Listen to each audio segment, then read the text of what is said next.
लेकर आएं। मन में रहे शांति, हर पल हर क्षण खुशियों से भर जाए।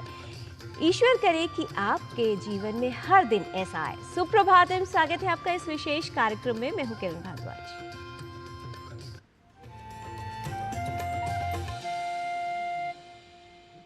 समय निरंतर गतिमान रहता है। समय परीक्षक भी है और शिक्षक भी।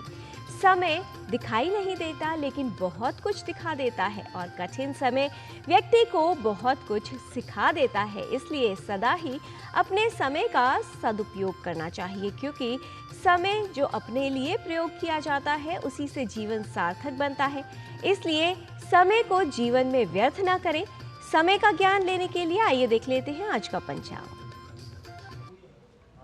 आज का पंचांग युगाब्द 5126, विक्रम संवत 2081, शक संवत 1946, उत्तरायण, माघ मास, कृष्ण पक्ष, नवमी तिथि, बृहस्पतिवार, विशाखा नक्षत्र। आज का दिन सभी के लिए मंगलमय हो। ज्ञान से ही मिलता है विचारों को आकार। ज्ञान ही गति, ज्ञान ही प्रगति, ज्ञान ही है हमारे जीवन का आधार। और जिससे हमें मिलता है ज्ञान, वो है सकारात्मक विचार। आइए देख लेते हैं कि किस प्रकार सकारात्मक विचार हमारे जीवन में ऊर्जा का संचार करते हैं और कैसे हमारे जीवन की दिशा को बदल सकते हैं। रवि संक्रमणे पुण्ये नश्नायादधि मानवः सप्तजन्मसु रोगी स्यादुःभागीह जायते। सूर्य संक्रांति के समय में यदि मानव स्नान न करे तो 7 जन्मों में वह रोगी रहता है एवं दुख मात्र का भोग करता है। अतः संक्रांति काल में अवश्य स्नान करना चाहिए। स्नान अर्थात शरीर की शुद्धि और विचारों की शुद्धि के लिए ज्ञान आवश्यक होता है। भक्ति से भी विचारों की शुद्धि होती है। महाकुंभ 2025 एक महाअभियान हमारे भारतीय संस्कृति की पहचान। इसमें कई तरह के आयोजन किए गए हैं। आइए देखते हैं महाकुंभ की आयोजित एक प्रदर्शनी पर आधारित हमारी ये विशेष रिपोर्ट।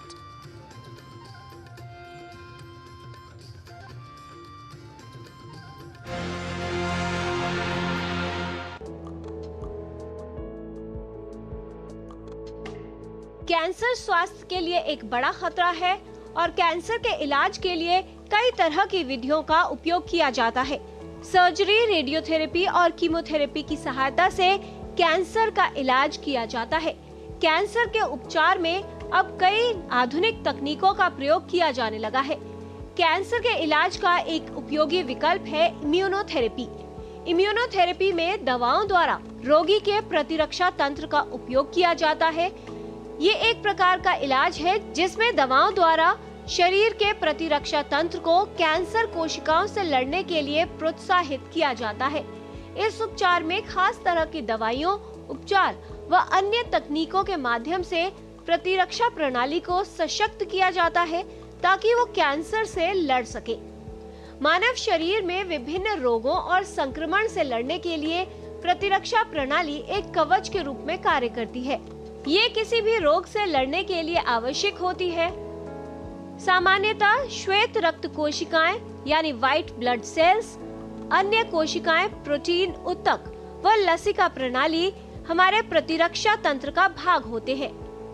इनसे मिलकर मानव शरीर में प्रतिरक्षा प्रणाली बनती है जो मूल रूप से संक्रमण और रोगों से बचाव में सहायता करती है। इम्यूनोथेरेपी एक टाइप का कैंसर ट्रीटमेंट है। जैसे कीमोथेरेपी होती है, जैसे टारगेट थेरेपी होती है, उसमें एक टाइप है इम्यूनोथेरेपी।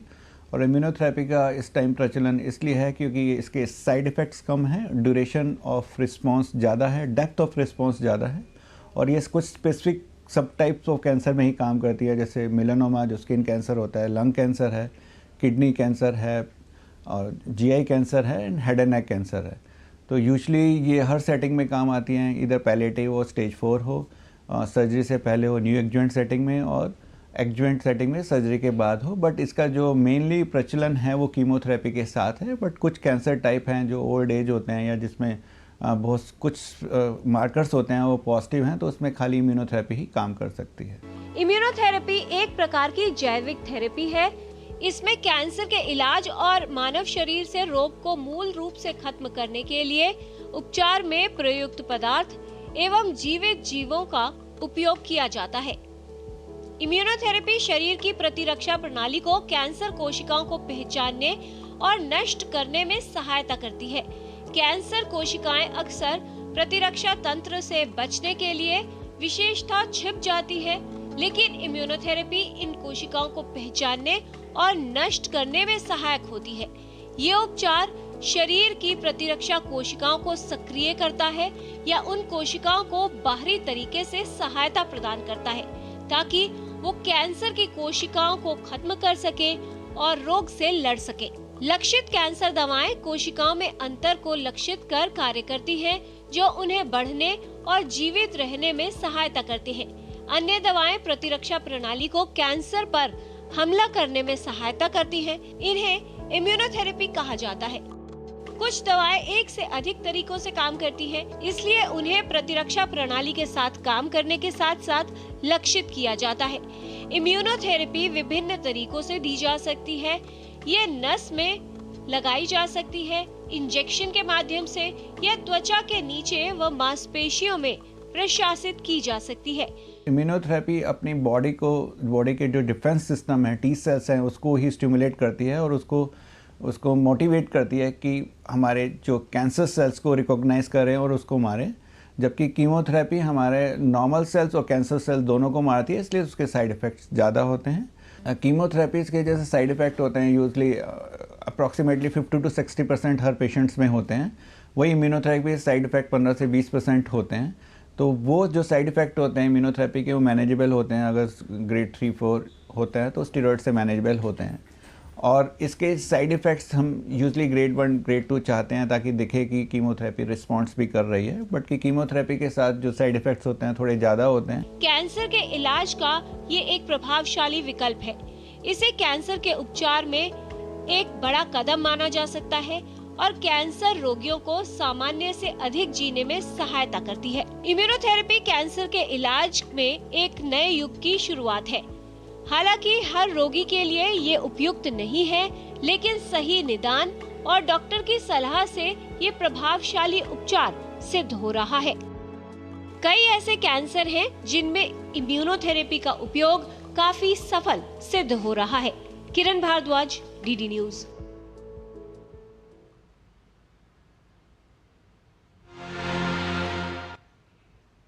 कैंसर एक गंभीर रोग है और इसके इलाज के लिए कई तरह के शोध किए जा रहे हैं। इम्यूनोथेरेपी एक ऐसी प्रणाली है जिसमें शरीर के प्रतिरक्षा तंत्र को ही कैंसर की कोशिकाओं से लड़ने के लिए तैयार किया जाता है, उन्हें सशक्त किया जाता है। वैसे भी कहा जाता है कि प्रतिरक्षा प्रणाली शरीर का एक कवच है। यदि वो मजबूत है तो संक्रमण और रोगों की संभावना कम होती है, और यदि रोग हो जाए तब भी जल्दी ठीक होने की संभावना बढ़ जाती है। इसीलिए आवश्यक है कि अपनी प्रतिरक्षा प्रणाली को मजबूत किया जाए।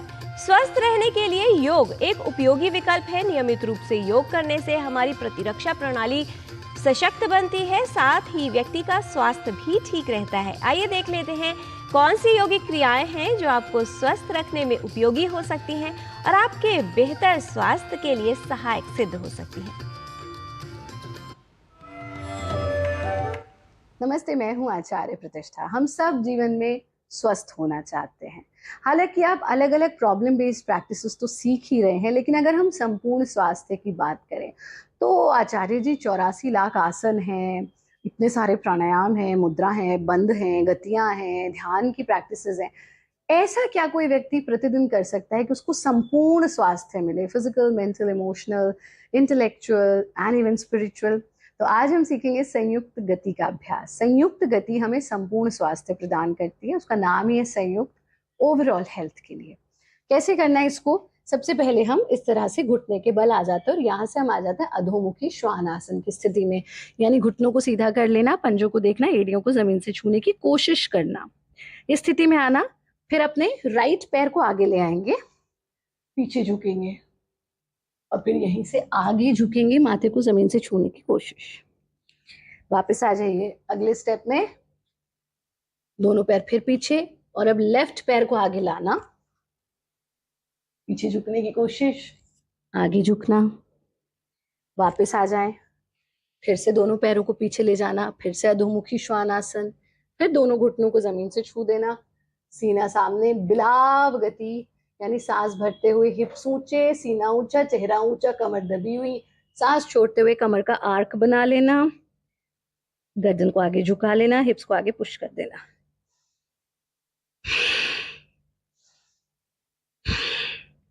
और यहां से फिर हिप्स को पीछे की तरफ खींचते जाएं, यथासंभव जितना आगे झुक सकते हैं उतना झुकना। धीरे से अपने आसन में बैठ जाएंगे, शरीर को ढीला छोड़ देंगे। ये संयुक्त गति आपके पूरे शरीर को ऊर्जा प्रदान करती है और शरीर ही नहीं, आपके मन को भी स्वास्थ्य देती है। आप नियमित रूप से संयुक्त गति का अभ्यास करें, हमारा कार्यक्रम देखते रहें, खुश रहें, आनंदित रहें। नमस्ते। आप भी नियमित रूप से योग को अपने जीवन का भाग बनाएं, क्योंकि योग हमारे जीवन में शुद्धिकरण लाता है और जीवन में मन और शरीर का सम ही आपको उस परम ईश्वर तक पहुंचा सकता है। यहाँ पर लेते हैं एक अल्प विराम। आप देखते रहिए डीडी न्यूज़, हम जल्द लौटते हैं।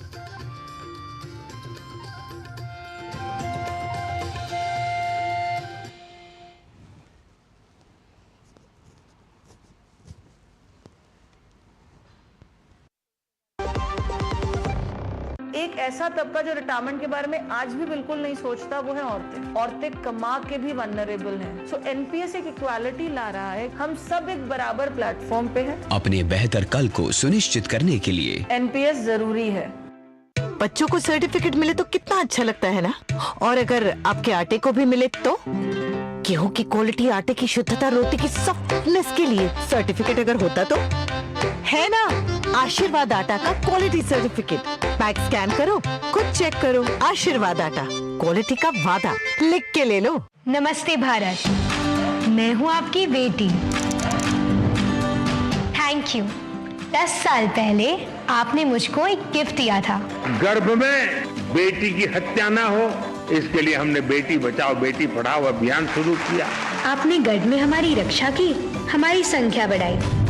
पैदा होते ही सुकन्या समृद्धि खाता खोला।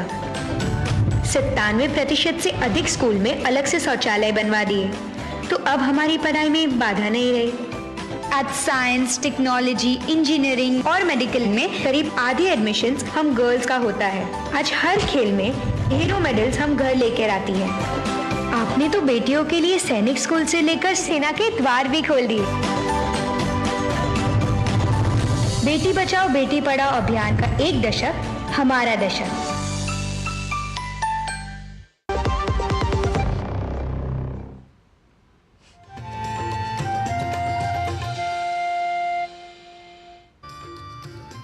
ब्रेक के बाद आपका स्वागत है। महाकुंभ दिव्यता का पर्व है। महाकुंभ में भारतीय ज्ञान परंपरा के निर्देशन के लिए कई विशेष आयोजन किए गए हैं। ऐसी ही एक प्रदर्शनी भी लगाई गई है। आइए देखते हैं इसी पर आधारित हमारी सहयोगिनी लता वशिष्ठ की ये विशेष रिपोर्ट।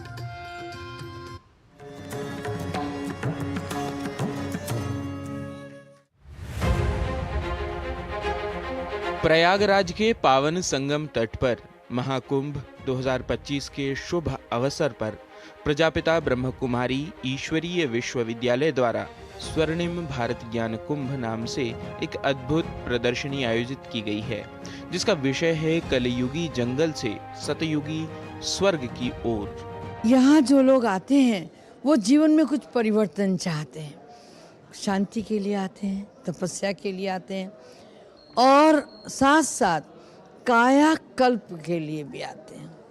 हम लोगों ने यहाँ जो आध्यात्मिक ज्ञान कुंभ लगाया तो अपनी जो प्राचीन संस्कृति है जिसके अंदर दिव्यता समाहित थी, जो योगीराज कृष्ण की, मर्यादा पुरुषोत्तम राम की, जिनकी हम चर्चाएं करते हैं, तो केवल चर्चा करके या धूप दीप पुष्प अर्पित करके हम अपने कर्तव्यों के इतिश्री वहाँ ही न कर लें, बल्कि जो हमारे पूर्वजों ने किया है हम उसके पथ का अनुसरण करें।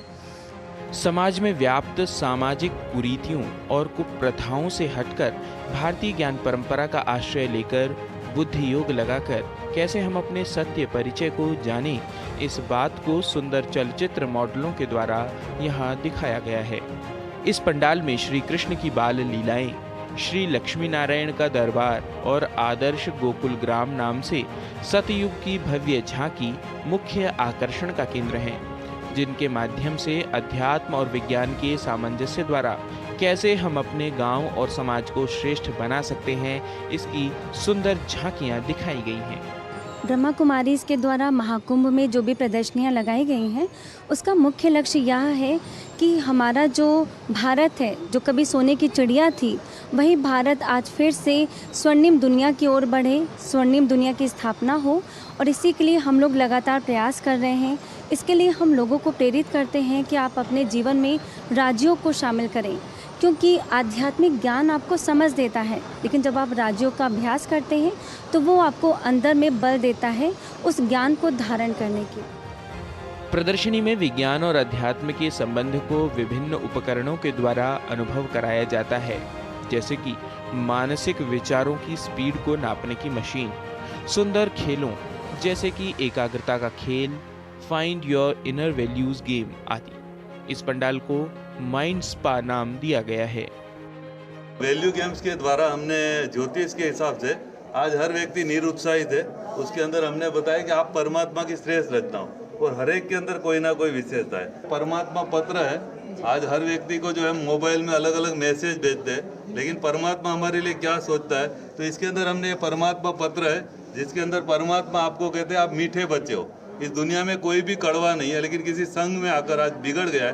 तो इस परमात्मा पत्र में एक पॉजिटिव बात है, अगर इस परमात्मा पत्र को रोज शाम को अगर कोई व्यक्ति सोते समय एक बार पढ़ेंगे तो 3 महीने के अंदर आप देखेंगे उसके अंदर एक नई ऊर्जा होगी और ये संसार को बदलने में एक जरूर सहयोगी बनेंगे, जो हमारे महाकुंभ का उद्देश्य है कि हम भारत को विश्व गुरु बनाएं।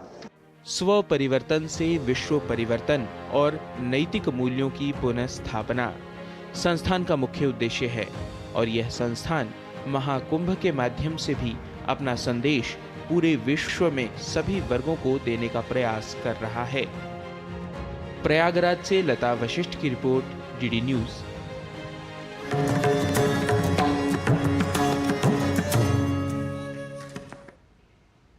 ज्ञान जीवन के लिए विशिष्ट शक्ति है। जीवन में नई बातें सीखते रहने से जानकारी प्राप्त होती है, अर्थात ज्ञान बढ़ता है, जिससे व्यक्ति को प्रगति अर्थात जीवन में आगे बढ़ने का उचित मार्ग प्रशस्त करना सहायक भी होता है और सरल भी। इसलिए जो एक अच्छा मनुष्य आगे बढ़ना चाहता है, उसे सदैव ही एक अच्छा छात्र बने रहना चाहिए। संस्कृत का ज्ञान लेने के लिए आइए चलते हैं हमारे सहयोगी नारायण दत्त मिश्र के साथ संस्कृत पाठशाला में।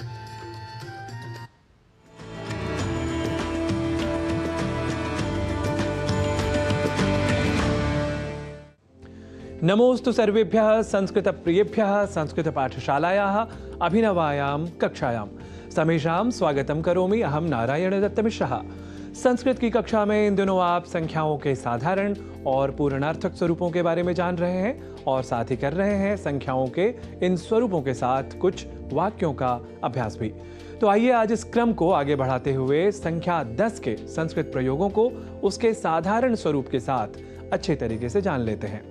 संख्या 10 के लिए संस्कृत में हम साधारण रूप से कहते हैं दशा, और यहाँ ध्यान दीजिए कि संस्कृत के दशा और हिंदी की 10 में जो इतनी समानता आपको अनुभूत हो रही है, उससे यह स्पष्ट ही है कि हिंदी और प्रायः सभी भारतीय भाषाओं की मूल भाषा संस्कृत ही है। इसलिए कई शब्दों में ऐसे ही कई समानताओं के दर्शन हमें हो जाया करते हैं। तो हम अभी बात कर रहे हैं संख्याओं की, तो अब यह जान ले कि संस्कृत को ध्यान में रखते हुए इस 10 शब्द के पुल्लिंग, स्त्रीलिंग और नपुंसक लिंग स्वरूपों में कोई परिवर्तन नहीं होता, अर्थात सभी लिंगों में 10 के लिए संस्कृत शब्द होगा दशा। यहाँ यह स्मरण रख लें कि संख्या 1 हमेशा एकवचन में होता है, जबकि संख्या 2 का हमेशा द्विवचन में ही प्रयोग होता है, जबकि संख्या 3 और उसके बाद की अन्य संख्याएं सामान्य रूप से बहुवचन में ही प्रयुक्त हुआ करती हैं।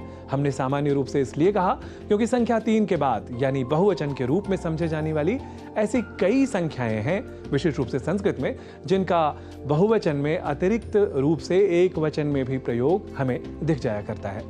इस बारे में भी हम आपको यथासमय उन संख्याओं के क्रम के समय बताएंगे। तो अभी हमें यह स्मरण रखना है कि संख्या 3 के बाद की संख्याएं साधारण रूप से बहुवचन में ही प्रयुक्त हुआ करती हैं। अतः संख्या 10 भी संस्कृत में दश इस साधारण स्वरूप के साथ बहुवचन में ही प्रयुक्त हुआ करती है, यह स्पष्ट हुआ। इस तथ्य को जान लेने के बाद आइए तीनों ही लिंगों में एक समान स्वरूप वाले दश शब्द का कुछ वाक्यों के साथ प्रयोग कर लेते हैं।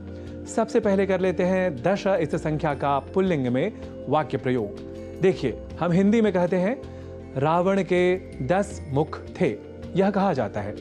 इसे संस्कृत में कहेंगे रावणस्य 10 मुखाः आसन् इति कथ्यते। इसी तरह हम हिंदी में यदि कहेंगे कि कार्यालय में 10 लिपिक या टाइपिस्ट हैं, तो संस्कृत में इसका वाक्य प्रयोग होगा कार्यालये 10 लिपिकाः सन्ति। यहाँ 10 मुखाः और 10 लिपिकाः जैसे उदाहरणों में ग्रह और लिपिक ये 2 पुल्लिंग शब्द हैं और इन शब्दों के पहले 10 इस संख्या का जो प्रयोग हुआ है वह भी पुल्लिंग का कहलाएगा। यह हमें विशेष रूप से ध्यान में रखना है। अब 10 इस संख्या का वाक्य प्रयोग स्त्रीलिंग में कर लेते हैं। जैसे हिंदी में हम कहें कि विद्यालय में 10 कक्षाएं हैं, तो इसे संस्कृत में कहेंगे विद्यालये 10 कक्षाः सन्ति। ऐसे ही हिंदी में हम कहें कि मेरे मित्र के पास 10 कलमें हैं, तो इसे संस्कृत में कहेंगे मम मित्रस्य पार्श्वे 10 लेखन्यः सन्ति।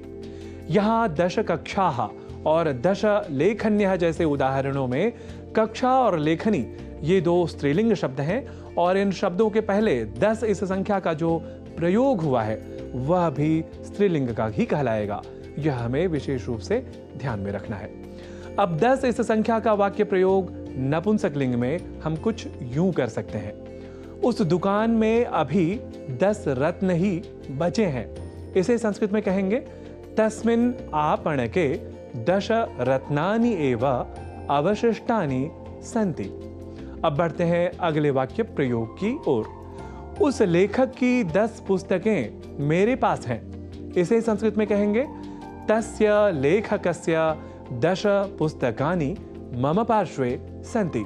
यहाँ 10 रत्नानि और 10 पुस्तकानि जैसे उदाहरणों में रत्न और पुस्तक ये 2 नपुंसक लिंग शब्द हैं और इन शब्दों के पहले 10 इस संख्या का जो प्रयोग हुआ है वह भी नपुंसक लिंग का ही कहलाएगा। यह हमें विशेष रूप से ध्यान में रखना है। तो आज आप सभी संख्या 10 के साधारण संस्कृत स्वरूप से हुए परिचित। अब संस्कृत पाठशाला की अगली कक्षा में जानेंगे संख्या 10 के ही पूर्णार्थक शब्दों के संस्कृत स्वरूपों के बारे में। तब तक के लिए मुझे दीजिए अनुमति। नमो नमः।